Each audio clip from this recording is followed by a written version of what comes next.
You know, when we think of myths, most of them build towards this one final, decisive battle, right? That single moment of triumph where the good guys win and the fighting stops for good. But what if a story wasn't about winning at all? Today, we're diving into an ancient Egyptian myth that isn't built on a final victory, but on the endless, necessary work of just keeping reality from falling apart. So, let's start with the question that really sits at the heart of this entire worldview. What if victory just wasn't the point? What if the real goal was something way more demanding? Something like constant maintenance? Okay, let's get into this. To really get a grip on this struggle, we first have to understand the two fundamental forces that, for the Egyptians, defined the entire universe. And this is not a simple story of good versus evil. The stakes are way, way higher. We're talking about existence itself versus its absolute opposite. So on one side, you've got Ma'at. You could almost think of it as the universe's operating system. It's the underlying principle of order, truth, and harmony that allows anything and everything to exist in the first place. But it's a delicate balance that has to be actively kept up. And then, on the other side, is Isfet. And this is so important. Isfet isn't just chaos or evil in the way we usually think of it. It is uncreation.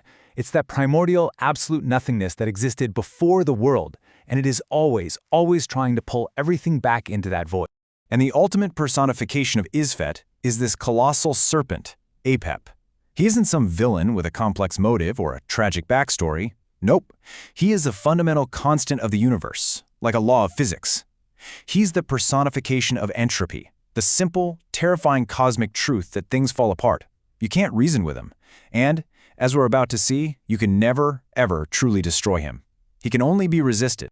So where does this cosmic drama actually happen? Well, it's not on some big, prophesied battlefield at the end of time. It happens in the darkness of every single night. The arena for this fight is the perilous realm of the Egyptian underworld, a place they called the Duat. See, the sun god Ra is on this eternal two-part schedule.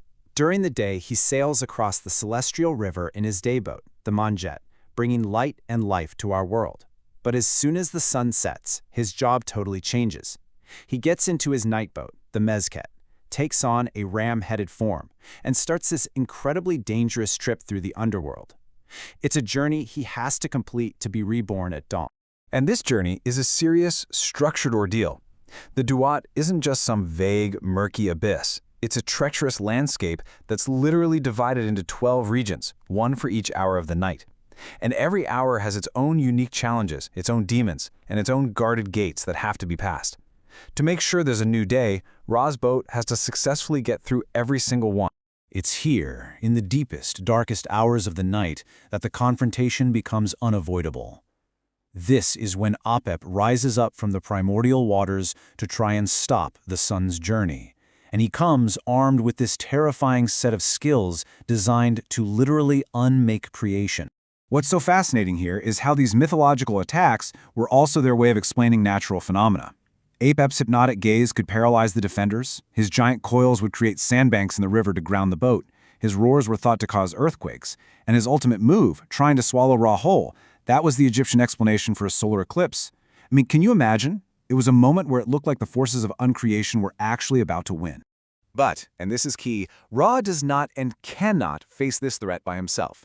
The defense of existence isn't a solo mission, it's a collective act, and it requires a whole crew with a very specific and very diverse set of skills. And this crew is just brilliant. It tells you so much about the Egyptian worldview. Get this, their #1 defender against ultimate chaos is Set, the god of chaos himself, standing right at the front of the boat with his spear. The idea is so profound, it takes a little bit of controlled chaos to fight the absolute chaos of Isfet. He's joined by gods of magic and wisdom, fierce protectors like Bastet the cat goddess, and even another serpent, Mayhen, who acts as a living shield for Ra. And maybe the most powerful idea of all, the crew includes the souls of virtuous humans. The message is that living a good life, a life of Ma, earns you a role in the eternal defense of reality itself. How cool is that? So every single night, the crew wins. They fight back, they wound the great serpent, they make sure the boat gets through the darkness. But here is the entire point of the story. Their victory is one that never, ever ends the war. This quote just nails it. Apep isn't an enemy you can kill and be done with. He is a fundamental condition of the universe. It's like you can't kill a shadow, right? You can't destroy the void. All you can do is hold it back, night after night after night, knowing with absolute certainty that it will be back. So you see this relentless cycle. It's all about maintenance. Every single night, the same ritual plays out. Ra goes down, Apep attacks, the Guardians fight him off, they cut him to pieces, Ra's reborn at dawn, and he pushes the sun back into the sky. But deep down below, Apep always reforms, always pulls himself back together, just waiting for the next sunset. It is a cosmic job that is never, ever done. When you look at it, this endless, repeating struggle reveals this incredibly profound and surprisingly modern philosophy about what existence really is.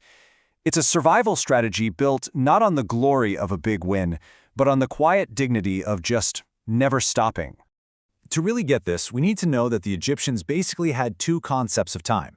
First, there's Nehe. That's cyclical, repeating time. Think of the seasons or the sun's daily journey. It's the engine of renewal. But then there's Jet.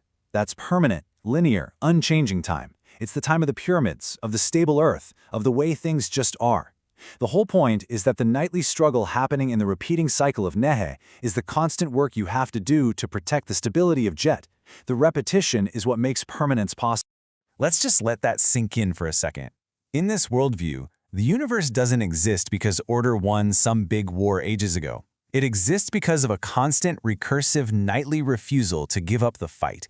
Existence isn't a fact, it's an act of will, repeated over and over into eternity. And that leaves us with this incredible idea. For the ancient Egyptians, order isn't some solid, guaranteed state of being. It's a precarious achievement. It is not a given.